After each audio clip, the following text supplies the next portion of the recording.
What distinguishes specifically your view of the ancient past with the popularly held view in the academy? I've never been to Sacsayhuaman, I've never been invited, but if I did go down there, I wouldn't even know how to distinguish what the scholarly crew thinks about it and what maybe the more fringe theorists think about it. In regard to the megaliths in Peru, there's many megalithic sites in Peru. The academic consensus is that most of these sites, especially the ones around Cusco, also Ollantaytambo, Machu Picchu, were constructed by the Inca. And the Inca were an extraordinary empire. I mean, this was an extraordinary civilization. They were able to do many things that other pre-Columbian cultures could not achieve. In many ways, they were like the Romans of South America. They built amazing roads and aqueducts. So I have a lot of respect for the Inca civilization, but they did not build the megaliths. So because the Inca, while old, aren't that old. No, they're not that old. So I believe that the Inca discovered these megalithic sites, Machu Picchu, certainly Sacsayhuaman, and they decided to inhabit them and rebuild them because the Inca viewed themselves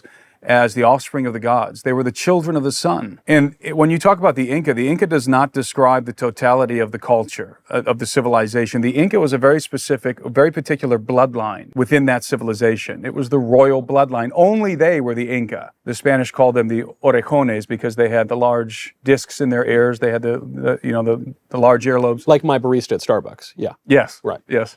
And so this culture, within this culture, the Inca culture, you have this royal bloodline, as I said, who considered themselves to be the offspring of the gods. And so when they came upon the megalithic ruins, the remains of what they could only interpret as the works of the gods. I mean, we're talking about massive stones that are, as I said, cut with such precision that they're fitted together without the use of mortar. And archaeologists refer to this style of building, this style of masonry, as Cyclopean masonry. And you find it all over the earth, especially as it pertains to megaliths, because obviously Peru isn't the only place on the planet with megaliths. But this architecture, Cyclopean architecture, where they have these massive stones, exquisitely cut and dressed and then fit together without the use of mortar, I believe that is the signature of an ancient, advanced civilization that was annihilated from the face of the earth in the deep past.